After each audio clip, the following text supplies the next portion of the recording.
Sistema Internacional de Derechos Humanos. ¿Cuáles son los temas que vamos a analizar en esta unidad?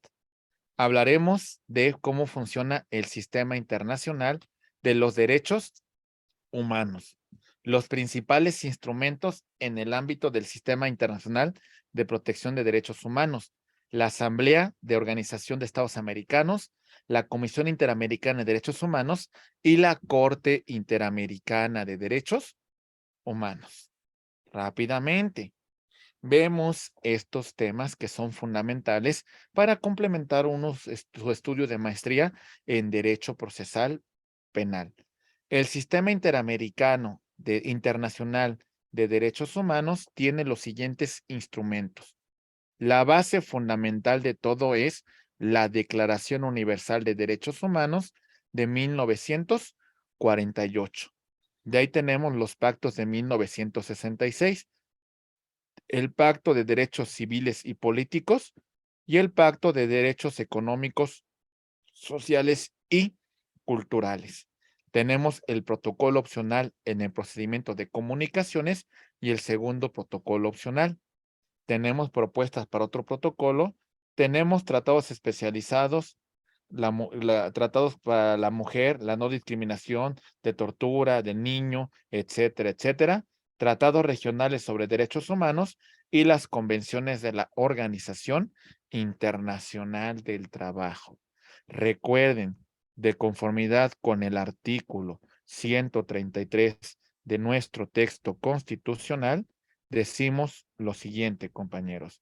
Decimos que la norma suprema de toda la Unión es la Constitución, las leyes que emanen del Congreso de la Unión y los tratados internacionales de los que el Estado mexicano sea parte. Entonces, es una norma aplicable. Y si nos vamos al artículo primero de nuestra Constitución, señalamos la garantía de los derechos humanos reconocidos en la Constitución y asimismo en los tratados internacionales en materia de derechos humanos. Muy bien. Ok. Y bueno, sobre todo esto, destacamos que los principales instrumentos internacionales en el ámbito internacional para la protección de los derechos humanos, además de esa Declaración Universal de Naciones Unidas, tenemos el Pacto de Derechos Civiles y Políticos de 1966, ¿sale? Aunque este pacto fue un complemento, fue una base, bueno, más que nada es un complemento de la Declaración Universal de Derechos Humanos. Derechos contemplados en la Declaración y no en los pactos. Tenemos derecho a la propiedad, derecho al asilo, derecho en edad núbil a contraer matrimonio. Tenemos también el derecho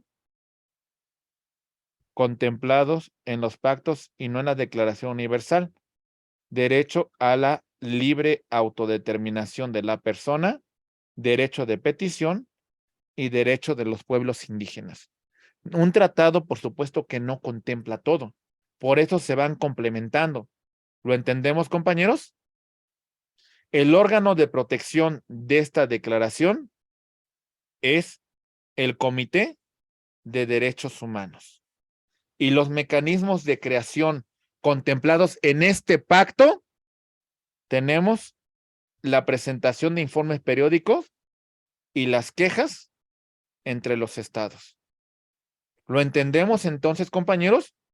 Aquí tenemos la Declaración Universal de Derechos Humanos. Aquí está. ¿Cómo se complementa esta declaración? Por estos protocolos que hemos destacado con antelación. Por ejemplo, el protocolo de derechos civiles y políticos. ¿Sale? Protocolo, ahí voy.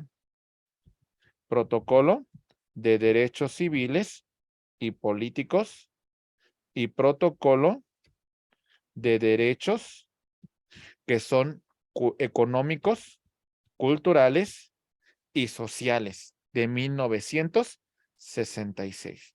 Muy bien, seguimos y vemos la Convención sobre la eliminación de todas formas de discriminación contra la mujer, aprobado por la Asamblea General en 1979. Es un órgano, el órgano de protección es el Comité para la Eliminación de la Discriminación contra la Mujer, y los mecanismos de protección es presentación de informe de los estados. ¿Qué convención cree que complementa esta convención? ¿Qué declaración complementará? La de Belén do Pará.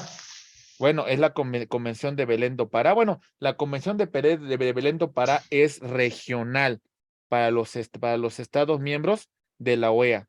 Esta es internacional, ¿sale? Complementa la Declaración Universal de Derechos Humanos. ¿Vamos bien? Ok. ¿Qué más tenemos? Ahí va. Protocolo facultativo de la Convención sobre Eliminación de todas formas de discriminación contra la mujer, aprobado en la Asamblea General el 6 de octubre de 1999. Los mecanismos de protección es la queja de las personas contra los estados. ¿Se dieron cuenta del complemento de esa convención o no se dieron cuenta, compañeros? A ver, vean la naturaleza de los tratados, vean, ¿eh? Bueno, esta es la primera que revisamos es esta convención. Si se fijan, ¿cómo procedía el tema de investigar una discriminación contra la mujer? ¿Quién presentaba el informe? Se presentaban meramente informes. ¿Había forma de que acudiera la víctima a reclamar? En este momento no. ¿Qué pasa en este protocolo facultativo que estamos mencionando? Aquí ya, ¿qué mecanismo de protección tenemos? La queja. ¿Qué creen que sea ustedes más efectivo? ¿Presentación de informes o que directamente la víctima presente la queja? Evidentemente que presente la queja a la víctima. ¿Verdad? Que la víctima comparezca. ¿Estamos de acuerdo? Sí. Ok. Sí. Seguimos. Ahora, otra convención. Por eso hay muchísimas convenciones, compañeros. Eliminación de formas de discriminación racial. Tenemos Comité de Eliminación de Discriminación Racial de la ONU. ¿Sale? Mecanismos, otra vez, informes periódicos, quejas entre estados y quejas de individuos contra estados. En este punto ya tenemos la participación de las personas que van a reclamar un tema de discriminación racial. ¿Lo comprendemos, compañeros? Ok, ahora otro punto que vamos a aplicar en investigaciones de naturaleza penal, compañeros. La Convención contra la Tortura y otros tratos o penas crueles, inhumanos y degradantes. Esto viene a complementarse con el Protocolo de Estambul, adoptada por la Asamblea General de la ONU el 10 de diciembre del año de 1984. El Protocolo de Estambul se viene a establecer en el año de 1999. Este órgano de protección tenía un comité contra la tortura, mecanismos de protección, presentación de informes periódicos, queja entre estados y quejas de individuos contra el Estado. ¿Sale? ¿Vamos bien? Mi estimado Noé Ovalles, te escuchamos, por favor. Sí, gracias, doctor. Perdón, antes de que continúe, a ver si me puede aterrizar en lo que respecta a los convenios internacionales y los tratados internacionales. Entonces debemos entender que los convenios internacionales son documentos diplomáticos para su ejercicio y los tratados internacionales persiguen un interés nacional o internacional. ¿Es así correcto? A ver, Recuerde cuando hablamos en la primera parte que el tratado puede recibir el nombre de convenio, el nombre de declaración, el nombre de pacto, el nombre de Sí. acuerdo, etcétera, etcétera. Sí. Sí. Ok, ok. Aquí no importa la denominación que reciba. Aquí lo importante es que usted entienda que los protocolos y facultativos, que los protocolos adicionales, que las declaraciones y demás convenciones que se van a establecer vienen a complementar la naturaleza de estos tratados internacionales. Si hiciéramos un diagrama de árbol, diríamos que aquí tenemos aquí por ejemplo, vamos a poner este caso, a ver. ¿Vale? Constitución. Diagrama de árbol. Ahí voy, ¿eh? Más o menos, imaginemos que tuviésemos aquí un punto de partida así. A ver, déjenme encuentro uno más con mayores ramificaciones. Ok, creo que no lo hay. Bueno, supongamos aquí está. De aquí tenemos nosotros nuestra declaración, ¿sale? Declaración Universal de Derechos Humanos. Y de aquí tenemos protocolos facultativos, convenciones para erradicar toda violencia contra la mujer, convención contra la tortura, y a lo mejor de aquí se deriva comités contra la tortura, de aquí se deriva la aplicación práctica del protocolo de Estambul para investigar todo acto de tortura, etcétera, etcétera. A lo que voy es, todo se va complementado dentro de este sistema.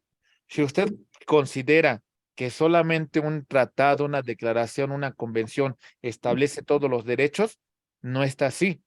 Por ejemplo, la Declaración Universal de Derechos Humanos prohíbe la tortura, pero nada más se encarga de eso, está prohibida la tortura. Pero el punto es, ¿qué comités creamos? ¿Cómo la combatimos? ¿Qué hacemos para erradicarla? La propia declaración habla de igualdad entre el hombre y la mujer. Pero ¿qué mecanismo vamos a utilizar para hablar de esa igualdad? ¿O qué hacemos si sabemos que hay violencia contra la mujer? ¿Cómo la combatimos? Por eso tenemos ya las convenciones y los protocolos que van complementando todos estos acuerdos internacionales. ¿Se entiende? Es decir, que usted aplique uno solo, pues esto no es tanto así, sino hay muchas derivaciones. Por ejemplo, veo que todo mundo en automático cuando habla de tortura, protocolo de Estambul, pero que entendamos, el protocolo no es un tratado internacional. ¿Sale? El protocolo es un instrumento multidisciplinario que es utilizado por esta propia convención para prevenir, erradicar la tortura y todo trato inhumano y degradante. ¿Se entiende, compañeros? Por eso, el Sí. que ustedes me digan que el protocolo es un tratado es incorrecto. El protocolo viene a complementar esta convención contra la tortura. Y es un instrumento multidisciplinario, jurídico, médico y psicológico para, de alguna manera, diagnosticar los casos de tortura. ¿Vamos bien? Sí, gracias, doctor. Sí, muy bien. Ok. Y bueno, ¿por qué tienen que saber ustedes esto, compañeros? Porque ustedes son maestros en derecho procesal penal. Y ustedes ya no me pueden presentar causas que no pueden implicar inclusive la aplicación de estos tratados internacionales. ¿Sale? Muy bien. Ahí va. Seguimos. Y bueno, después de este Comité contra la Tortura y otros tratos o penas inhumanos y degradantes, tenemos, por ejemplo, las convenciones sobre derecho del niño. ¿Usted cree que la Declaración Universal no contempla derechos para el niño? Pero es muy general. Para hacerlo más específico, tenemos esta convención que complementa la Declaración Universal, ¿sale? Adoptada en 1989, tiene como órgano protector el Comité de los Derechos del Niño y los mecanismos de protección es de que los estados presentan informes periódicos sobre la situación de protección de los derechos de los menores. Bueno, y a nivel regional tenemos, estimados maestros, Pues bueno, aquí ya tenemos a la Organización de los Estados Americanos, fundada en 1948. Se crea este Consejo Permanente de la OEA. Tenemos una reunión de consulta de ministros de Relaciones Exteriores. Tenemos una Secretaría General. Tenemos algunos organismos especializados, como la Comisión Interamericana de Mujeres.